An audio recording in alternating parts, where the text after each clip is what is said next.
Dear students, today I will discuss new chapter reproduction in organism. तो reproduction in organism.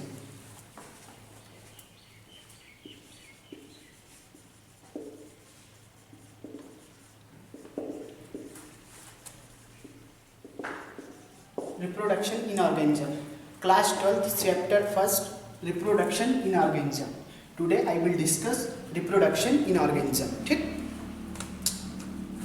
तो जब हम reproduction in organism की बात करते हैं तो इसमें देखते हैं कि जितने भी प्राणी हैं और लिविंग ऑर्गेनिज्म कैसे उनका वेरिएशन होता है, कैसे उनका जेनेटिकल इंफॉर्मेशन होता है, कैसे उनके अंदर चेंजेस आते हैं, इसमें क्या कौन कौन सी रिप्रोडक्शन हम पढ़ते हैं इसके चैप्टर में। ठीक, तो जब हम रिप्रोडक्शन इन ऑर्गेनिज्म पढ़ते हैं तो ओवरऑल जितने भी लिविंग ऑर्गेनिज्म हैं सबके रिप्रोडक्टिव ऑर्गन और उसके लाइफ साइकिल की बात करते हैं, उसके लाइफ स्पैन की बात करते हैं। सो आइए स्टार्ट करते हैं।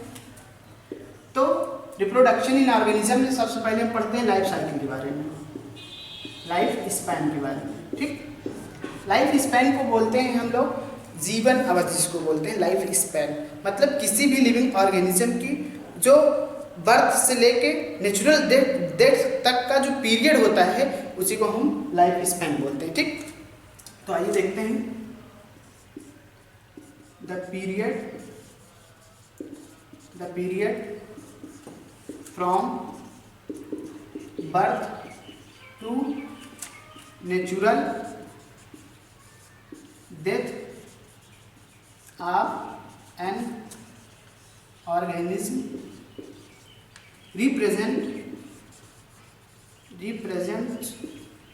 its life span. मतलब किसी भी लिविंग ऑर्गेनिज्म का जन्म से लेकर उसकी नेचुरल डेथ तक की लाइफ स्पैन, जो लाइफ स्पैन समय सीमा है, उसका जीवन काल है जो उसका, उसी को हम लोग कहते हैं लाइफ स्पैन। उसी को क्या बोलते हैं?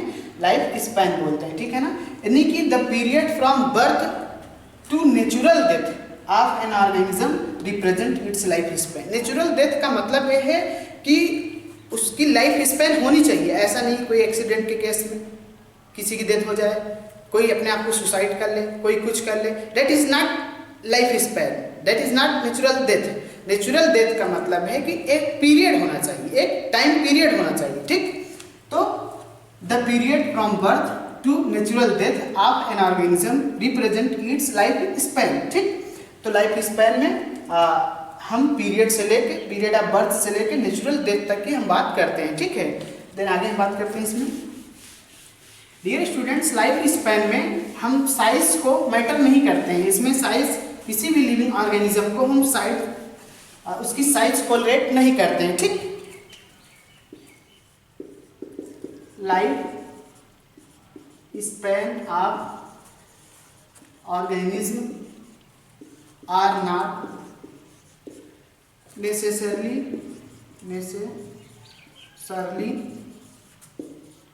correlated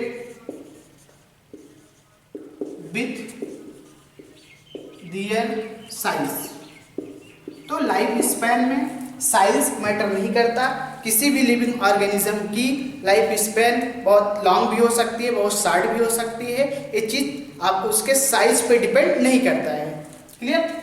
तो जैसे अब साइज की बात करें तो क्रो होता है, क्रो और पैरट आपको दिखता है सिमिलर साइज में रहते हैं, लेकिन उनकी जो लाइफ स्पैन होती है वेरी डिफरेंस होते हैं, मतलब एक वाइड डिफरेंस को शो करते हैं। ठीक, तो life span of organism are not necessary correlated with their size. ठीक, अब जैसे इसमें हम बात करें the size of crow and parrot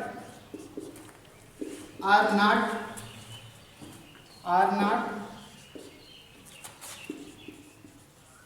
very different,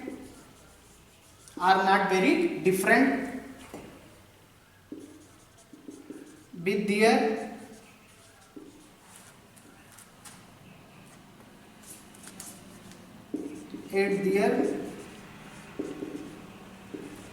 life span.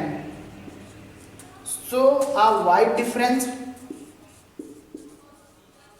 show a wide difference. तो the size of crow and parrot are not very different at their life span. So a wide difference मतलब इनके बीच में बहुत ज़्यादा difference होता है। अगर crow की लाइफ स्पैन की बात की जाए तो क्रो का जो लाइफ स्पैन होता है वो 15 ईयर होता है, लेकिन पैरेट का जो लाइफ स्पैन होता है वह 140 ईयर्स होता है, 140 साल। कितना होता है? 140 साल। सो वाइड डिफरेंस को शो करते हैं। ठीक, देन हम आगे बात करते हैं।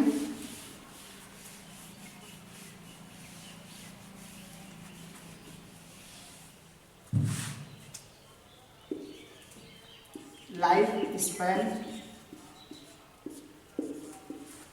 Death of every individual is certainty. Death of every organism, ऐसे कह सकते हो organism. Death of every organism is certainty. ठीक, except single celled organism. Life span of every death of every individual is certainty. मतलब मृत्यु तो सबकी निश्चित है, लेकिन कोई इंडिविजुअल इमॉर्टल नहीं होता है। ठीक है ना?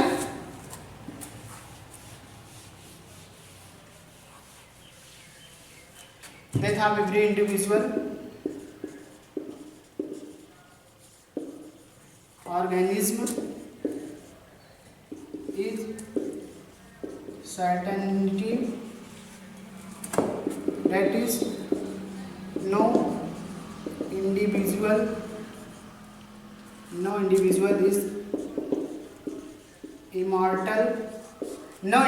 is immortal। कोई अमर नहीं है, किसको छोड़ के? Except single celled organism. Single celled organism को छोड़ के जितने भी लिविंग ऑर्गेनिज्म हैं, जितने भी इंडिविजुअल्स हैं, सबकी डेथ सर्टेन होती है एक टाइम पीरियड के बाद, और वो अमर नहीं होते हैं। No individual is immortal. ठीक, देन हम आगे बात करते हैं।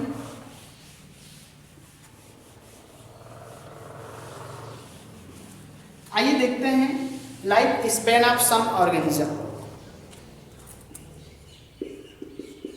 Life span of some organism. ठीक, तो जैसे देखेंगे इधर सम ऑर्गेनिज्म लिख लीजिए, सम ऑर्गेनिज्म, इधर लाइफ स्पैन लिख देते हैं। ठीक, लाइफ स्पैन। अब हम जैसे बात करें बटरफ्लाई की जो लाइफ स्पैन होती है 1 to 2 वीक्स होती है, 1 से 2 वीक्स होती है। ठीक, अगर हम बनाना की बात करें तो इसकी 25 ईयर्स होती है। एनसीईआरटी की लाइन, टोटल एनसीईआरटी की लाइन। अगर हम बनियान ट्री की बात करें इसकी जो होती है 200 to 300 ईयर्स इसकी लाइफ स्पैन होती है। ठीक, देन हम जैसे बात करें क्रो की बात करें 15 ईयर होती है।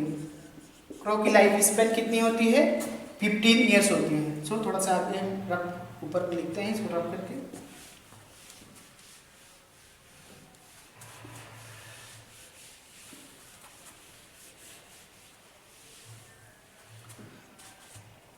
देन हम क्रोकोडाइल की बात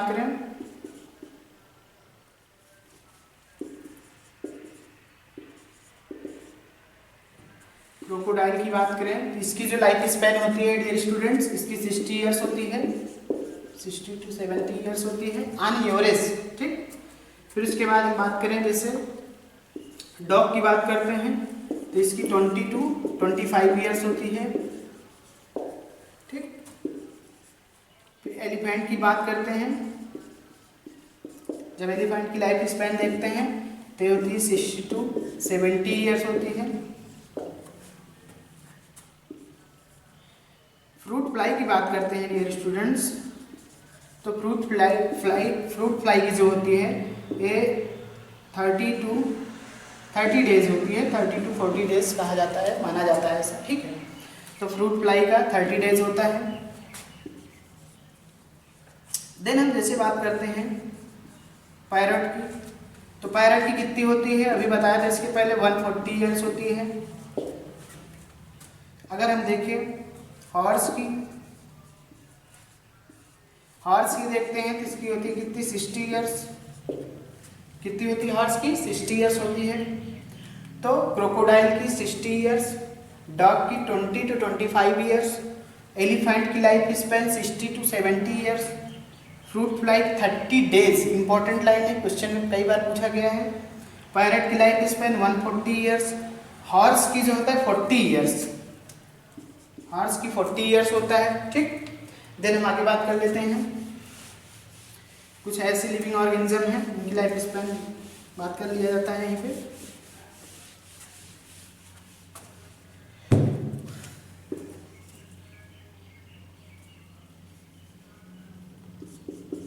टार्टाइस की जो होती है इसकी होती है 100 to 150 years, 100 to 150 years.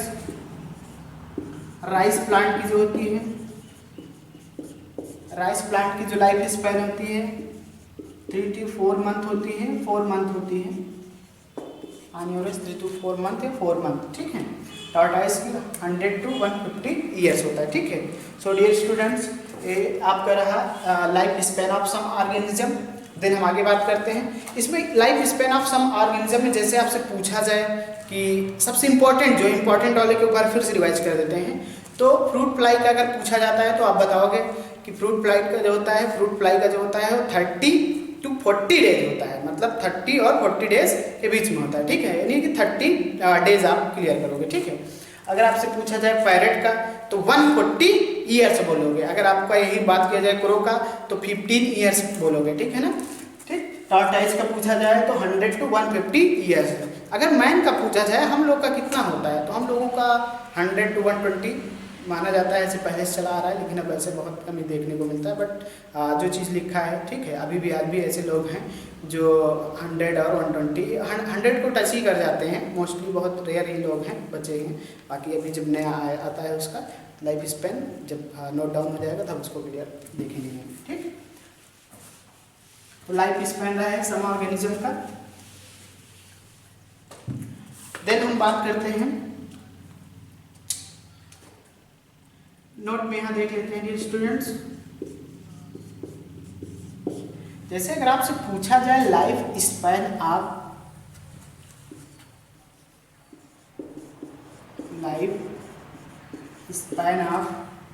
People tree का पूछा जाए, इंपॉर्टेंट है, तो आप बताओगे 2000 to 205,000 ईयर्स, ठीक। 2000 to 205 मतलब 25,000, ठीक है ना, 2500, 2500, 200 से 2500, ठीक है ना, ईयर्स पीपल की। लेकिन अगर आपसे पूछा जाए कि 1 डेज जो होती है जो फ्लाई में होती है, आप कह सकते हैं कि जो फ्लाई में होती है उसका कितना होता है, 1 डे होती है, ठीक है। मे फ्लाई जो होते हैं 1 डे उसकी लाइफ साइकिल होती है, मे फ्लाई जो होती है इसकी 1 डे लाइफ स्पैन होती है, ठीक है। So dear student, life span का मतलब ये होता है यहाँ पे कि अगर आपसे पूछा जाए लाइफ स्पैन का क्या मतलब है, तो आप बताओगे कि देखिए लाइफ स्पैन का मतलब ये होता है कि जैसे कोई भी लिविंग ऑर्गेनिज्म है तो उस टाइम पीरियड के बीच में, मतलब अपने लाइफ साइकिल के बीच में, लाइफ स्पैन के बीच में वो क्या क्या जितनी भी स्टेजेस हैं उसकी लाइफ की, अगर शॉर्ट लिविंग ऑर्गेनिज्म की बात करेंगे तो उसमें लार्वा होगा, डेवलपमेंट होगा, उसका मेच्योरिटी होगी, ग्रोथ होगा, डेवलपमेंट होगा, सारी चीज़ें मतलब ऑर्गन का फॉर्मेशन होगा। तो जो चीज़ सारी चीज़ें होती हैं वो कहाँ पे होती है? इसी लाइफ स्पैन के अकॉर्डिंग, मतलब अंडर होगा इसके, ठीक है। तो लाइफ स्पैन में यही होता है, मतलब लाइफ स्पैन जो टाइम ऑफ पीरियड होता है उसका, तो उसके अंदर जितनी भी physiological action and anatomical morphological action जो भी होता है सब इसी के अंदर होता है, ठीक। देन हम आगे बात करते हैं रिप्रोडक्शन की बात करते हैं। आइए देखते हैं रिप्रोडक्शन होता क्या है। रिप्रोडक्शन, रिप्रोडक्शन, रिप्रोडक्शन, ठीक है ना। रिप्रोडक्शन क्या है? Reproduction is defined as biological process, ठीक है ना। ये लिख लेते हैं फिर समझ लेते हैं। Reproduction is defined as biological process. Reproduction defined as biological process in which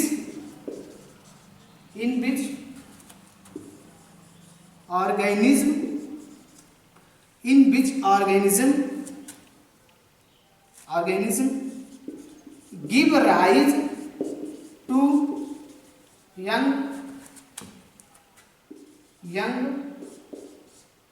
offspring,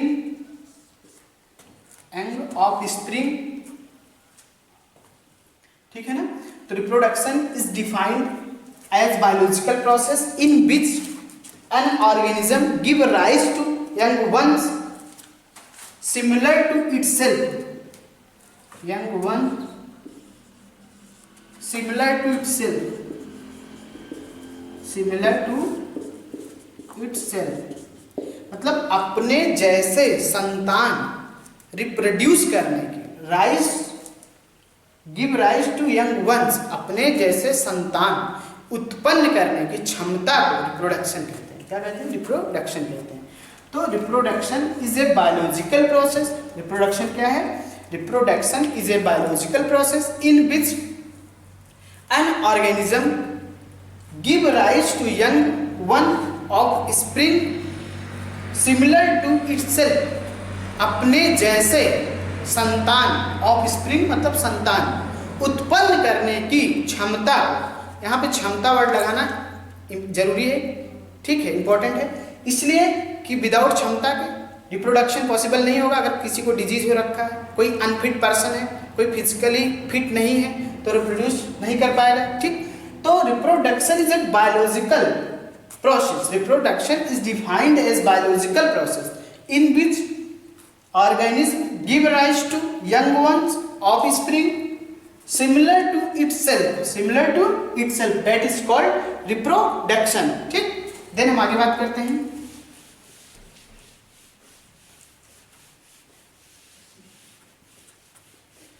अब हम बात करते हैं सेक्सुअल रिप्रोडक्शन क्या होता है। सेक्सुअल रिप्रोडक्शन की बात करते हैं। सेक्सुअल रिप्रोडक्शन की बात करते हैं। सेक्सुअल रिप्रोडक्शन में क्या होता है कि इसमें पेरेंट बॉडी इन्वॉल्व होते हैं, यानी मेल और फीमेल का गेमीट का फॉर्मेशन होता है, इन्वॉल्वमेंट होता है। देन आप उसको क्या कहोगे? सेक्सुअल रिप्रोडक्शन कहोगे, ठीक है। तो वेयर आप लिखोगे, वेयर टू पेरेंट्स यानी कि opposite sex, where two parents opposite sex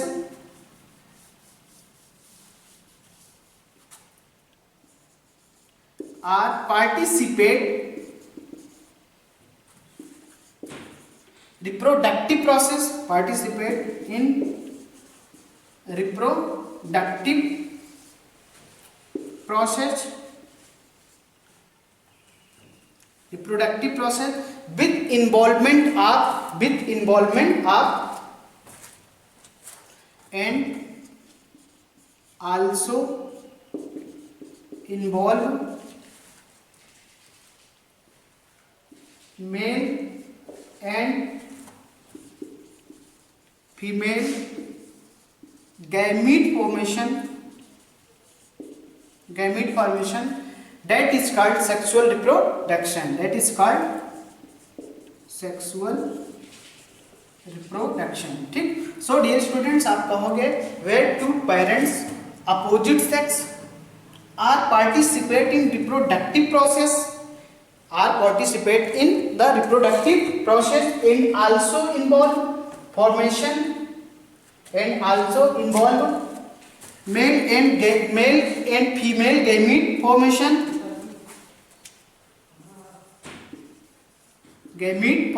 That is called sexual reproduction. ठीक है ना, इसको हम क्या कहते हैं, सेक्सुअल रिप्रोडक्शन कहते हैं. ठीक.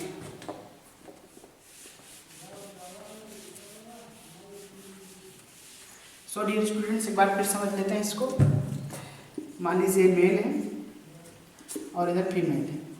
ठीक, मेल और फीमेल.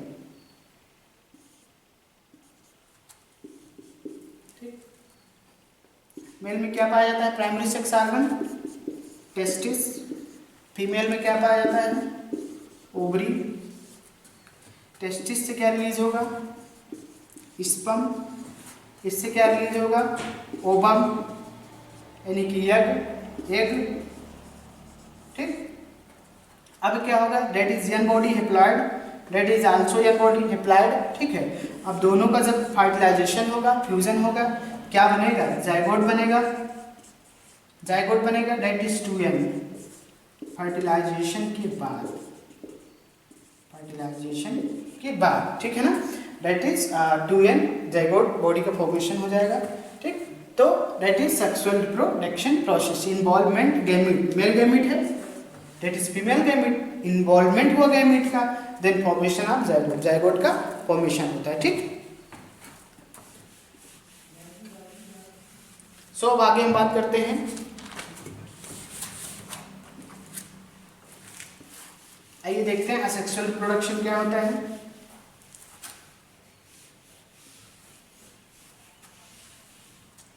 असेक्सुअल रिप्रोडक्शन,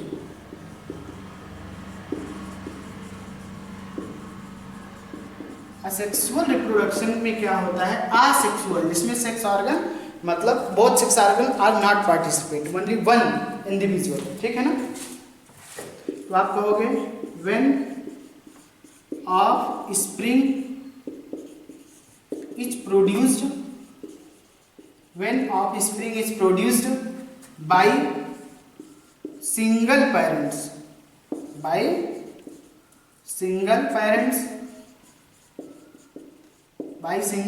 parents, ठीक है ना. where offspring is produced by single parents. ठीक. with or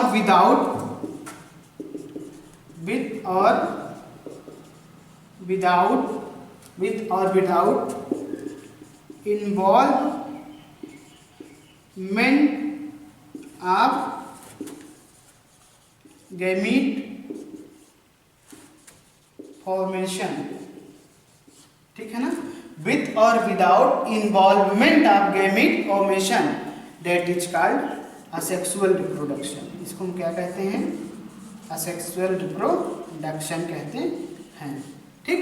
so dear students, asexual reproduction में सिंगल बॉडी मतलब सिंगल बॉडी पेरेंट्स की, बहुत सेक्स ऑर्गन इसमें इन्वॉल्व नहीं होते हैं, वनली सिंगल बॉडी पार्टिसिपेट करती है पेरेंट्स की. ठीक है ना. जिससे क्या होता है, गैमीट का फॉर्मेशन हो जाता है, मतलब गैमीट का फॉर्मेशन इसमें नहीं होता है. ठीक.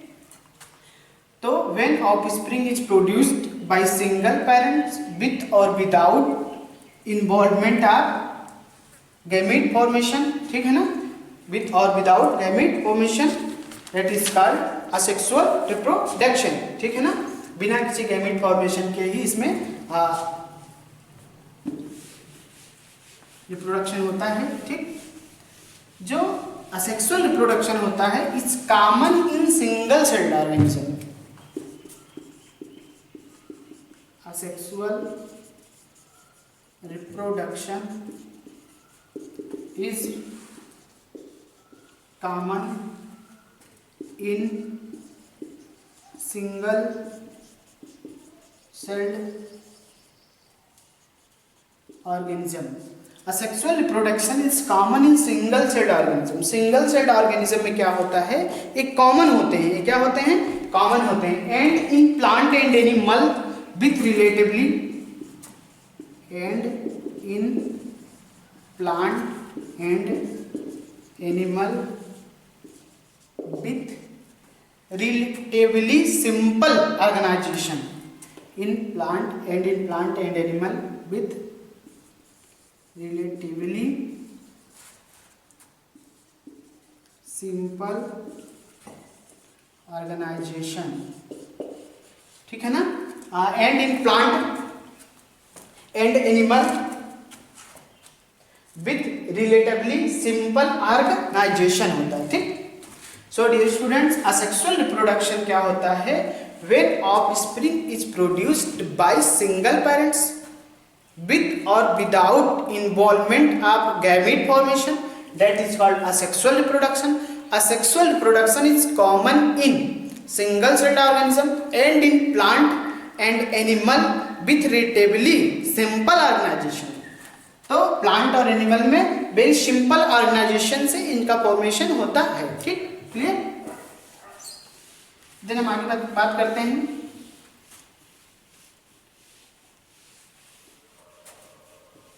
आइए देखते हैं क्लोन क्या होता है। क्लोन का मतलब होता है कॉपी। क्लोन का मतलब क्या होता है, कॉपी, मल्टीपल कॉपी, ठीक है ना। तो आप कहोगे clone is used to describe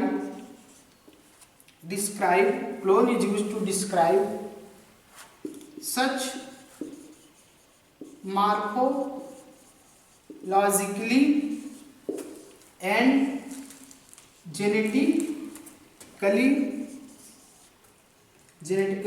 similar individual, ठीक है ना, जेनेटिकली सिमिलर इंडिविजुअल,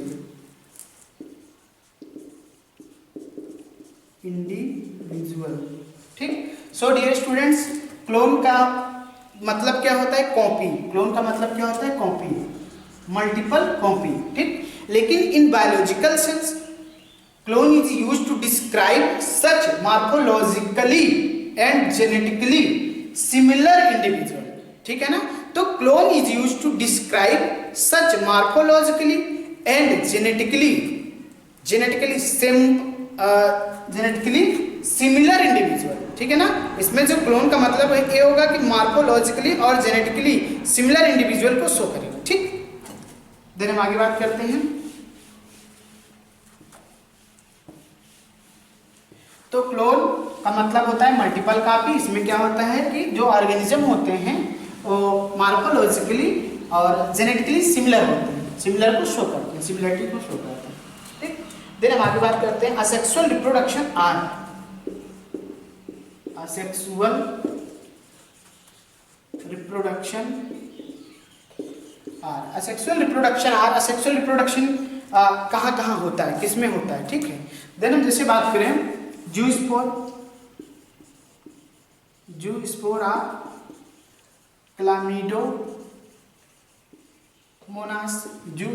क्लामिडोमोनास, ठीक है ना।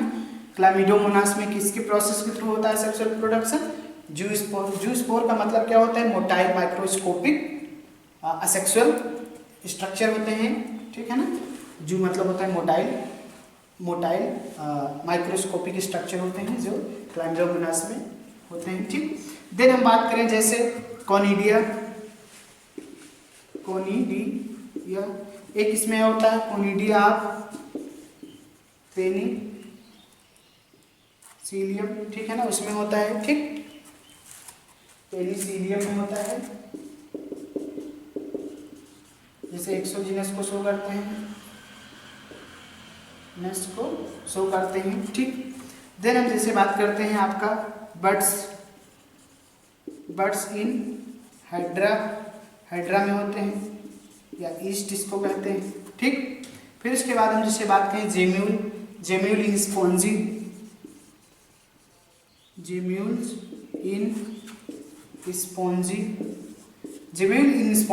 ठीक है ना। अभी इसके बारे में बता रहा हूँ, ठीक है। जेम्यूल इन स्पॉन्जी इसमें क्या होता है, develop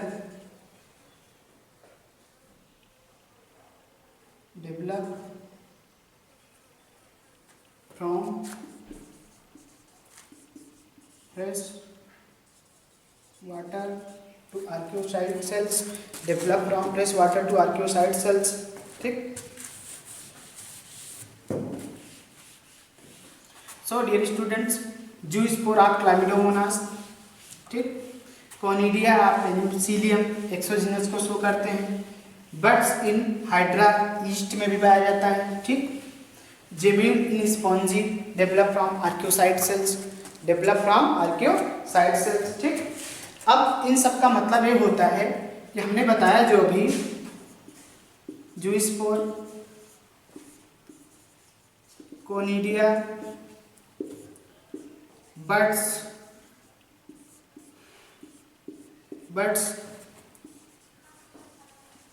gemmules, that is a type of asexual reproduction। ये सब क्या है, असेक्सुअल रिप्रोडक्शन के टाइप है। ठीक है ना, जिससे क्या होता है, ऑर्गेनिज्म का फॉर्मेशन यानी कि गिव राइज प्रोड्यूसिंग होता है। ठीक है, दैट इज ए मेथड और ए अनफेवरेबल और फेवरेबल कंडीशन में होगा। ठीक है, तो asexual reproduction are zoospore, conidia, buds, gemmules. Zoospore जैसे क्लामिडोमोनास में, कोनिडिया से पेनिसिलियम में, बर्ड्स हाइड्रा ईस्ट में, जेम्यूल स्पॉन्जी में, from develop from archaeocyte cell. ठीक। देन हम बात करते हैं जूस्पोर की। आइए देखते हैं जूस्पोर क्या होता है। Zoospore is a type of asexual reproduction. Zoospore क्या होता है, ठीक। तो जूस्पोर ये स्टूडेंट्स जो होते हैं, ये मोटाइल माइक्रोस्कोपिक स्ट्रक्चर होते हैं। These are motile microscopic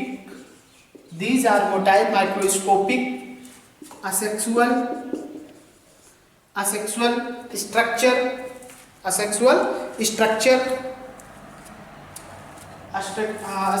structure या spore are present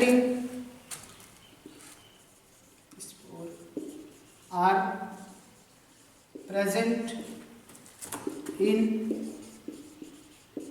member of algae।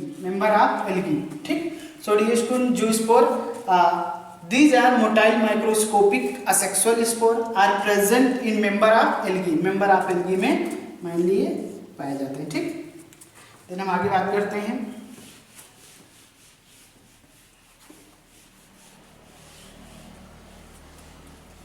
आइए देखते हैं, some structure of plant are capable giving rise to new offspring.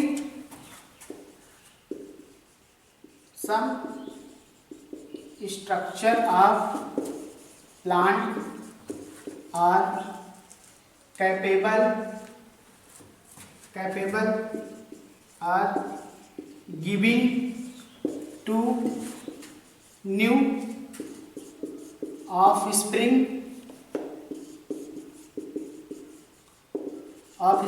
मतलब some structure of plant are capable are giving rise to new individual, new offspring। ठीक। तो इन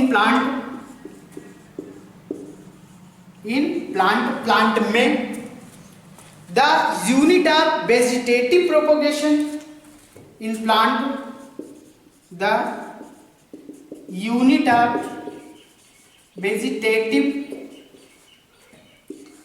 propagation such as जैसे, ठीक है ना, सच एज जैसे। सो डियर स्टूडेंट्स, फिर से रिपीट करते हैं एक बार। Some structure of plant are capable giving rise to new offspring, ऐसे आप कह सकते हो, capable are giving rise to new offspring in plant the unit of vegetative propagation such as जैसे रनर, जैसे आइए देख लेते हैं। रनर वेजिटेटिव प्रोपोगेशन को शो करते हैं। जो रनर होते हैं ये क्या करते हैं, ग्रो हॉरिजॉन्टली। रनर जो होते हैं कैसे होते हैं, साइनोडॉन, साइनोडॉन किसमें पाए जाएंगे, लॉन ग्रास, दूब ग्रास, लॉन ग्रास, दूब ग्रास। ठीक, जैसे हम बात करें राइजोम की, दैट इज वेजिटेटिव प्रोपोगेशन को शो करते हैं प्लांट में। राइजोम, राइजोम जो होते हैं ग्रो हॉरिजॉन्टली। ठीक, इसमें क्या पाए जाते हैं, जैसे ginger and zingiber, ginger and zingiber. Then हम बात करते हैं जैसे शक्कर की, शक्कर किसमें पाया जाता है, जैसे मिंट में,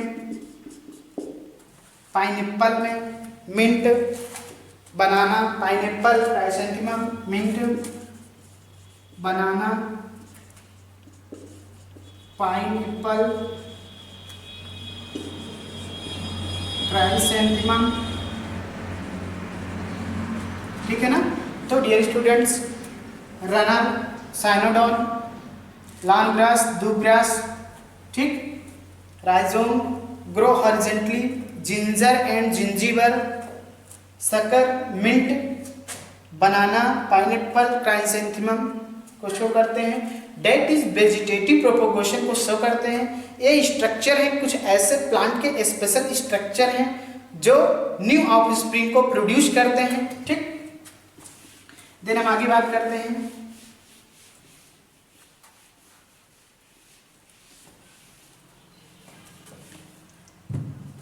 ट्यूबर। ट्यूबर में क्या होता है, eyes and nose are present,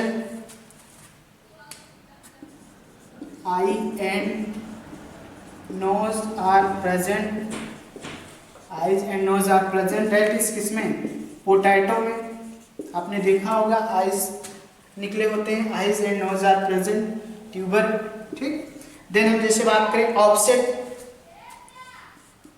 offset इसमें क्या होते हैं, जैसे पिस्टिया वगैरह होते हैं, पिस्टिया पाया जाएगा, दैट वेजिटेटिव प्रोपोगेशन को शो करते हैं। ऑफसेट पिस्टिया एंड कार्निया में पाया जाता है, पिस्टिया एंड इकार्निया, इकार्निया में पाए जाते हैं। ठीक, देन हम जैसे बात करते हैं बल्ब, बल्ब, ठीक, ओनियन एंड जिंजर में पाए जाते हैं, ओनियन एंड जिंजर में पाए जाते हैं। ठीक, so dear student, are capable of giving rise to, are all capable giving rise to new offspring. आप कह सकते हो are all capable to giving rise to, giving rise to new offspring, new offspring। ठीक, giving rise to new offspring. So dear students, कहने का मतलब ये होता है कि प्लांट में कुछ ऐसे स्पेशल स्ट्रक्चर पाए जाते हैं जो वेजिटेटिव प्रोपोगेशन के लिए रिस्पॉन्सिबल होते हैं। जैसे अभी हमने बताया sucker, rhizome, offset, bulb, tuber. ठीक, all these are that structure that help in capable of giving rise to, capable of giving rise to new offspring. ठीक है ना, capable of giving rise to new offspring. ठीक, तो new offspring में सब क्या करते हैं, हेल्प करते हैं। क्या क्या होते हैं स्पेशल स्ट्रक्चर वेजिटेटिव प्रोपोगेशन के लिए, तो हमने बताया रनर होता है, राइजोम होता है, शक्कर होता है, ट्यूबर होता है, ऑफसेट होता है, बल्ब होता है। ठीक, are all capable to giving rise to new offspring, new offspring के लिए सब कैपेबल होते हैं। सो डियर स्टूडेंट्स, आज के इस लेक्चर में हमने पढ़ा रिप्रोडक्शन इन ऑर्गेनिज्म के बारे में बताया, रिप्रोडक्शन इन ऑर्गेनिज्म।